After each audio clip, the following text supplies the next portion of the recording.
Minhas amigas, aqui nos encontramos mais uma vez, reunidos neste ambiente virtual, para mais um momento de estudo, mais um momento de aprendizado para todos nós acerca do Evangelho do Cristo à luz da doutrina espírita. Mais alguns minutos que o Senhor da vida nos concedeu nesta busca incessante por conhecermos a verdade, para nos libertarmos das trevas da ignorância.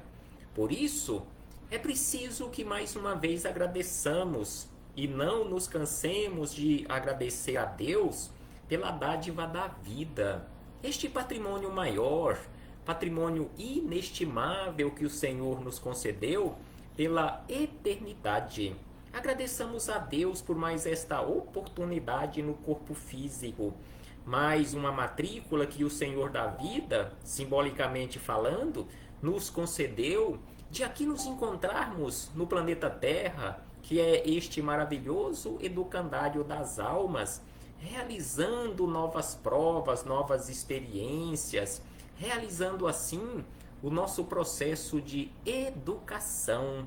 Por isso, agradeçamos a Deus por ter nos enviado à Terra, nosso Mestre e Senhor, Jesus de Nazaré, que veio nos ensinar, que veio exemplificar a religião do amor.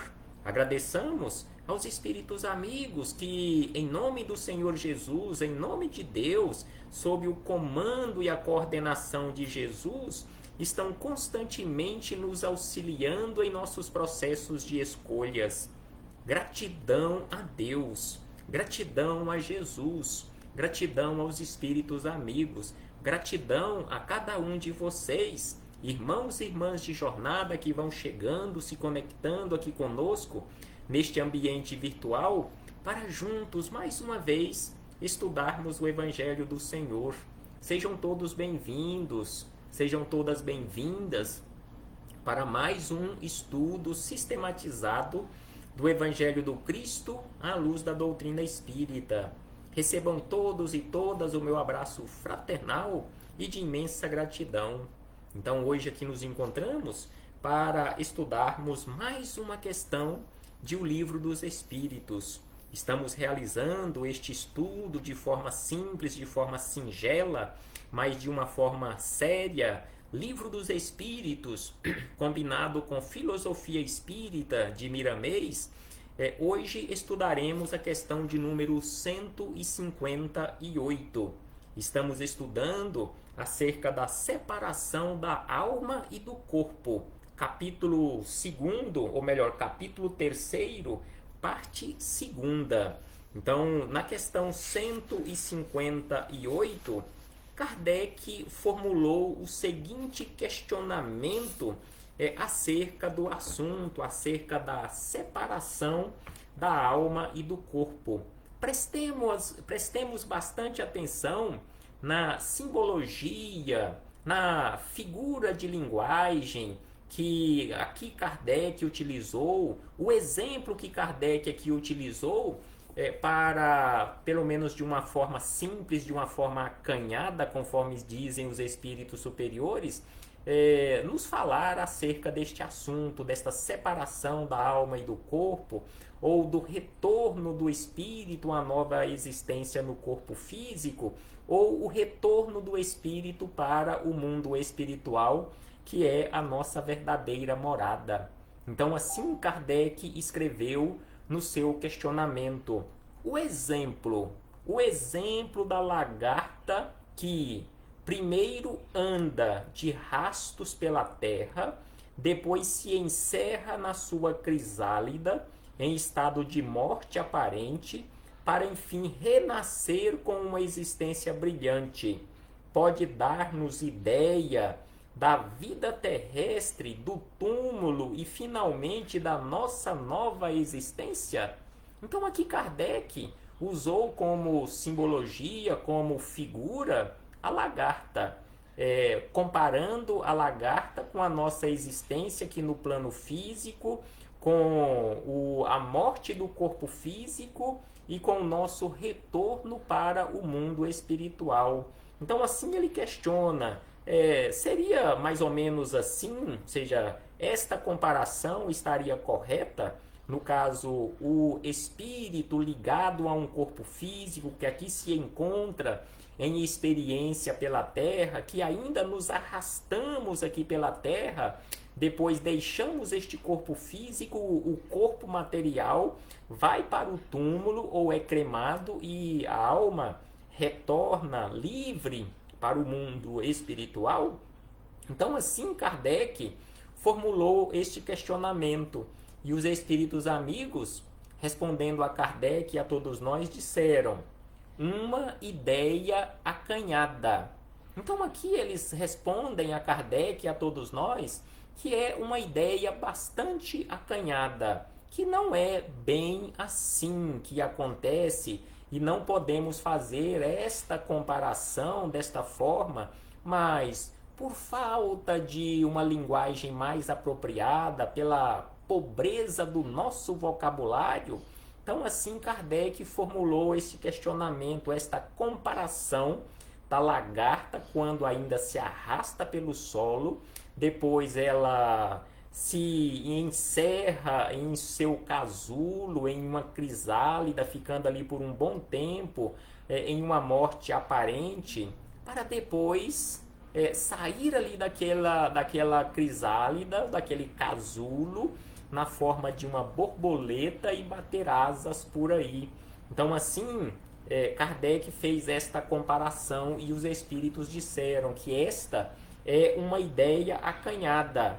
A imagem é boa, eles afirmam. A ideia até que é boa, todavia, cumpre não seja tomada ao pé da letra, como frequentemente vos sucede.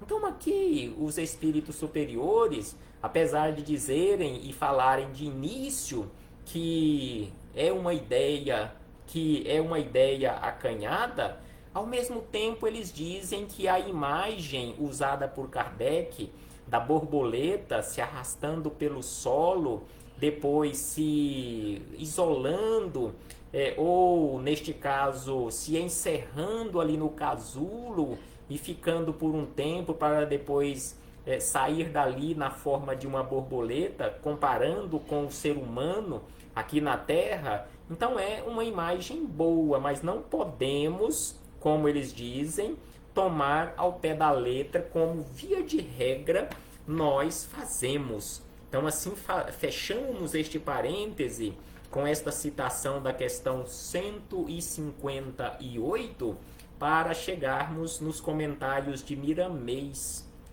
Comentários de Miramês a esta questão 158, que se encontra no capítulo 5 do volume 4 da coletânea Filosofia Espírita, abraçando fraternalmente a todos os irmãos e irmãs de jornada que aqui se fazem presentes, abraçando a nossa irmã Vilma Guimarães, abraço extensivo aos seus meninos e meninas, seus alunos, seus filhos do coração, lá em Minas Gerais, abraçando também ao Zenir, Antônia Xavier, abraçando de uma forma muito especial a nossa irmã Luciana Amaral Borges, lá de Trindade, região metropolitana aqui de Goiânia, que há bastante tempo não nos visitava e hoje está nos fazendo uma visita.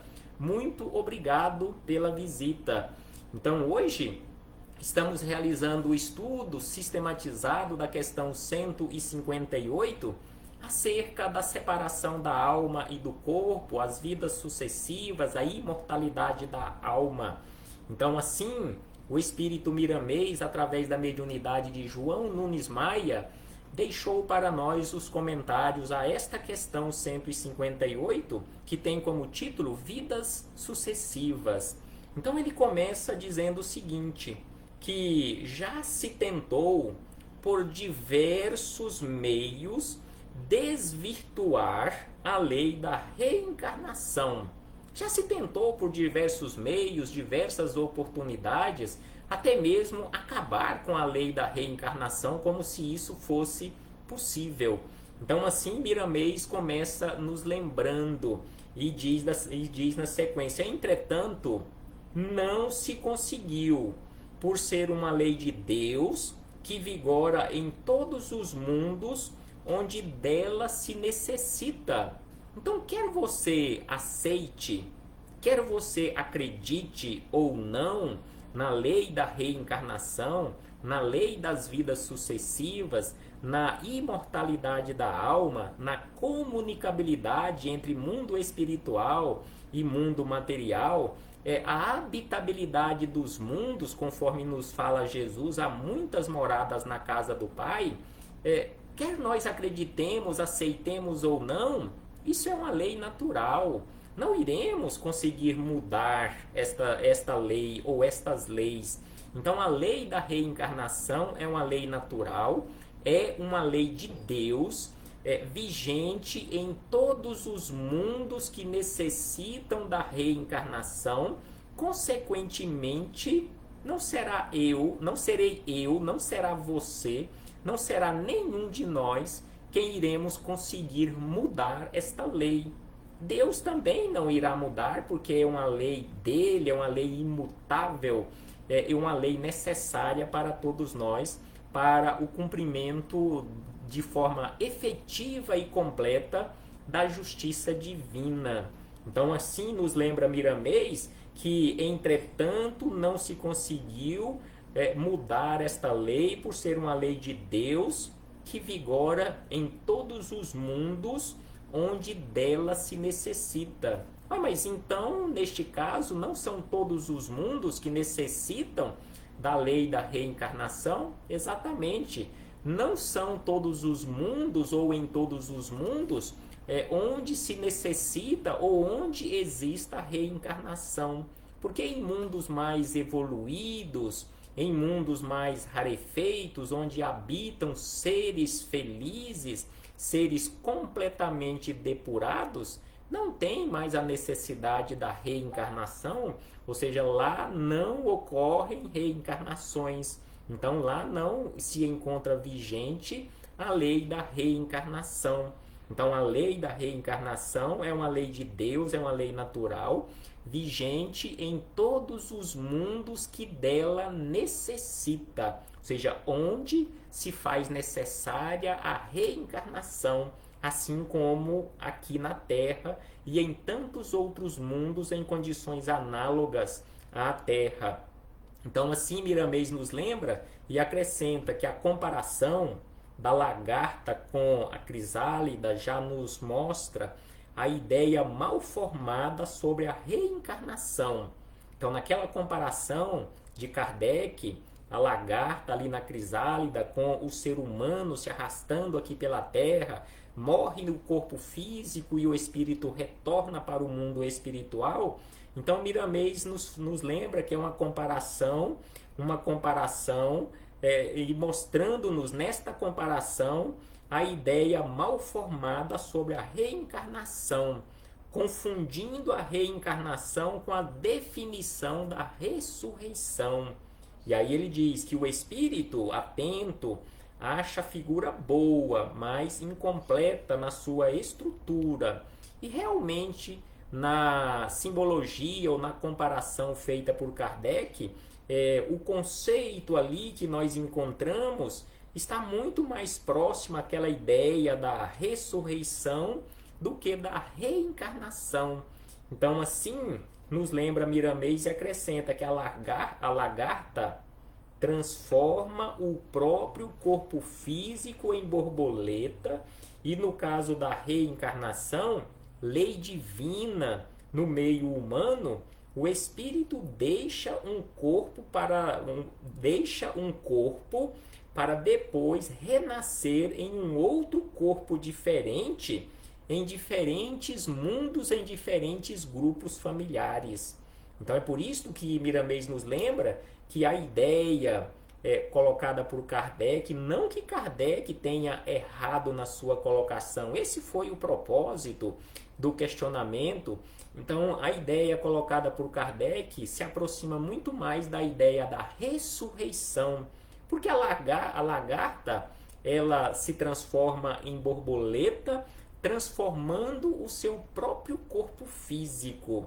Agora, neste caso, é a ideia da ressurreição, ou seja, ressurgir no mesmo corpo físico, transformado em uma borboleta. Ao passo que a reencarnação, o espírito, ele deixa um corpo físico através do fenômeno biológico que conhecemos com o nome de morte, para depois retornar em uma nova experiência, em um novo ambiente que sai em novos mundos, em novos agrupamentos familiares, em um corpo novinho, um corpo especialmente criado para ele, ou seja, uma nova existência em um novo corpo físico para dar continuidade às suas experiências.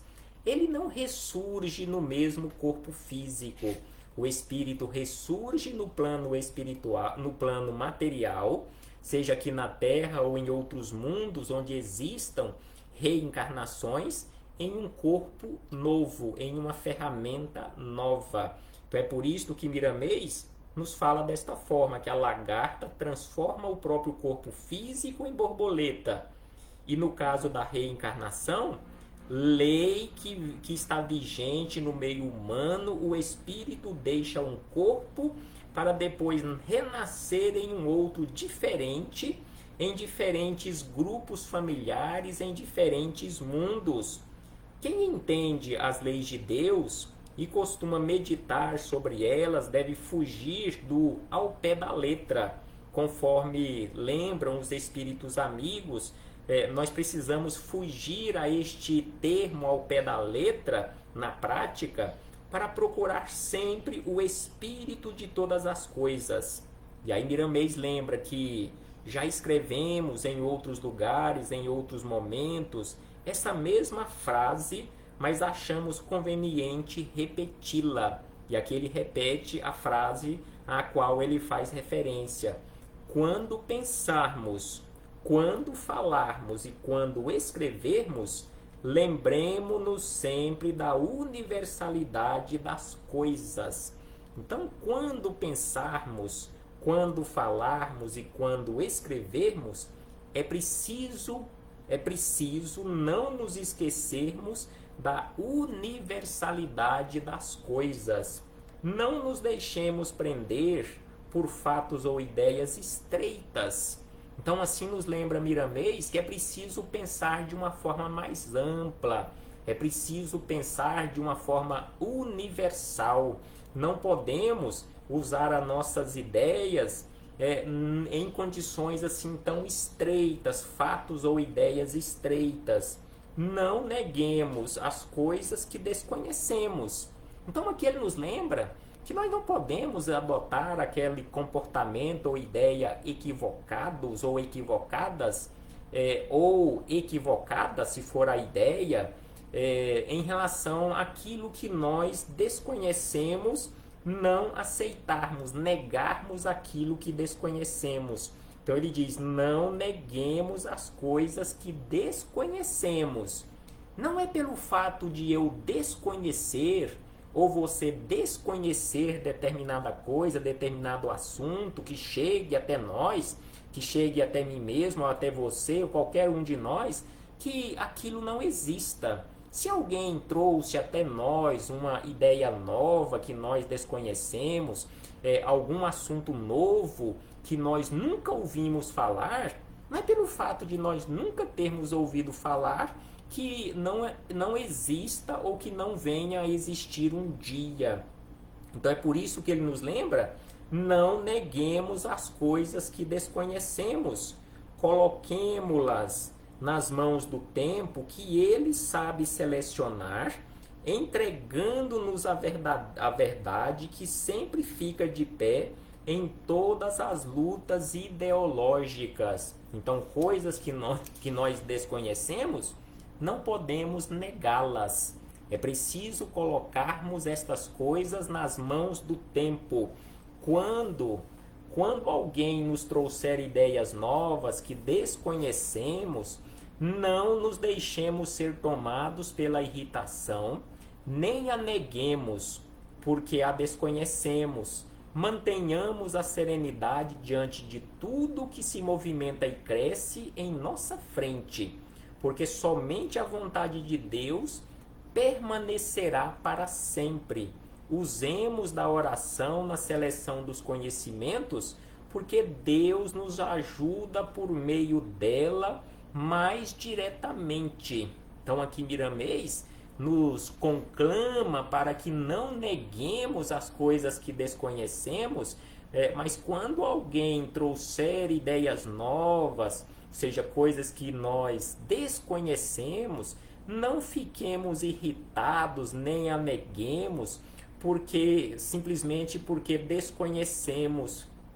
Mantenhamos a serenidade, busquemos estudar acerca do assunto, porque tudo se movimenta e cresce em nossa frente, porque somente a vontade de Deus permanecerá para sempre.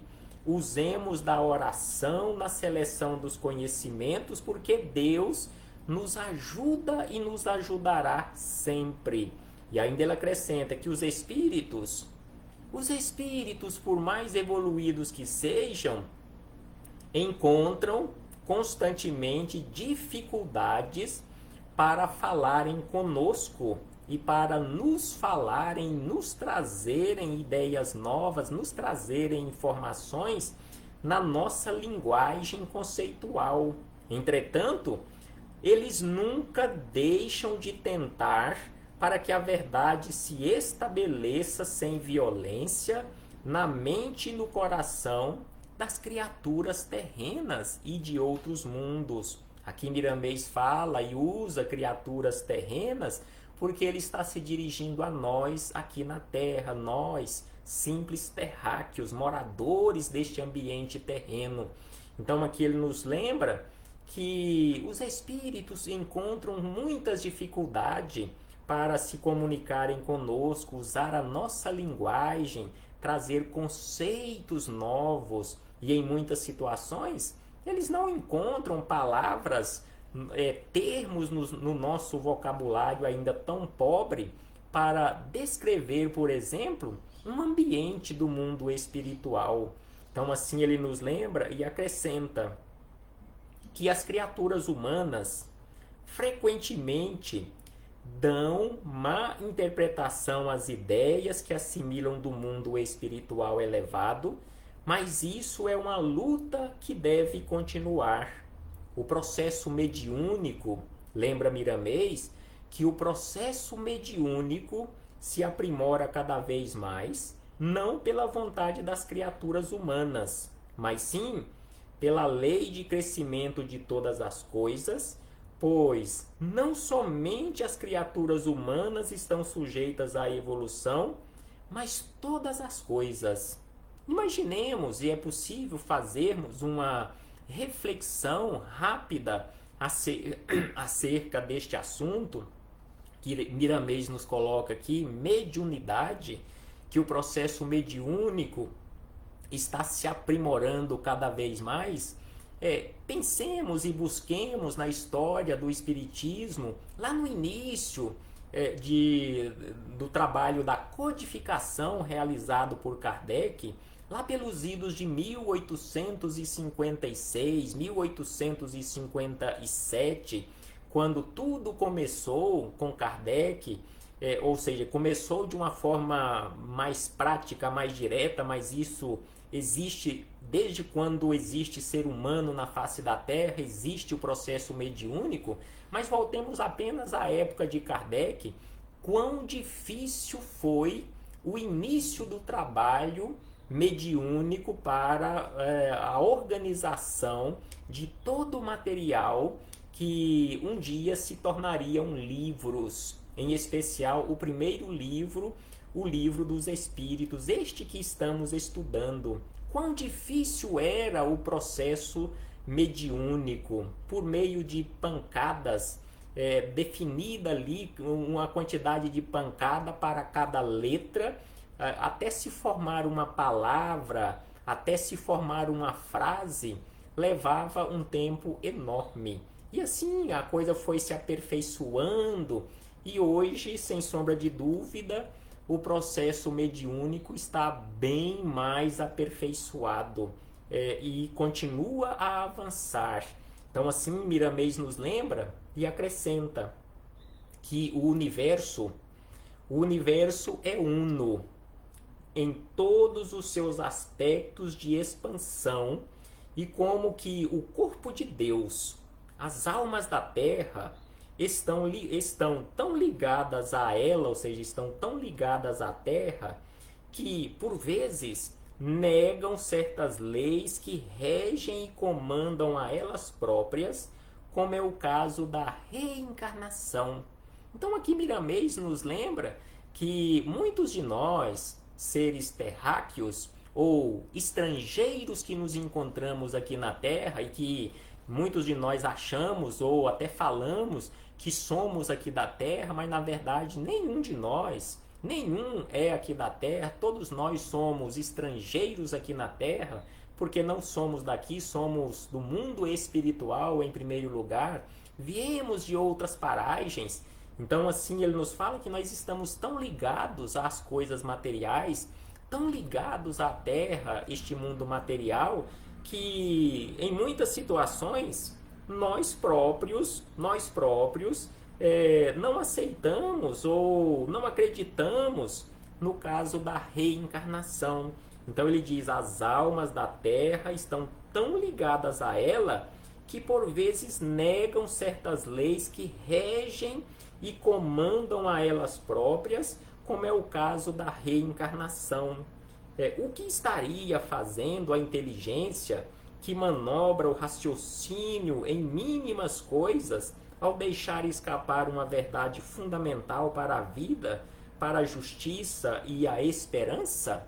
Então assim ele formula este questionamento: o que estaria fazendo a inteligência suprema em relação à vida, em relação à justiça, em relação à esperança, se não existisse a reencarnação?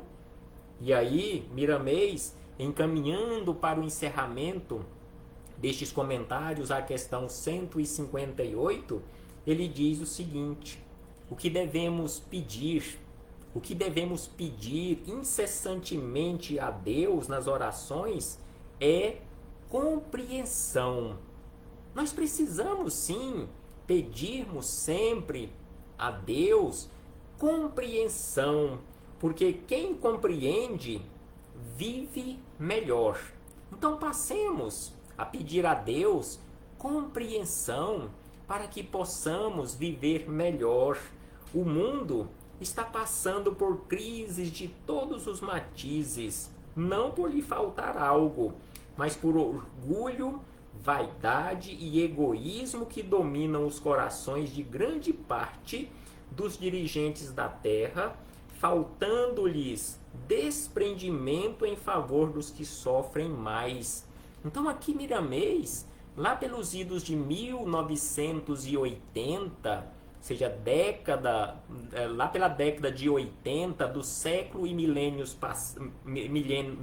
passados, ele já nos fala aqui acerca das dificuldades que o mundo está passando por crises de todos os matizes, não por nos faltar algo, mas por orgulho, por vaidade, por arrogância, por egoísmo que dominam os corações, em especial dos dirigentes da Terra, faltando-lhes desprendimento em favor dos que sofrem mais.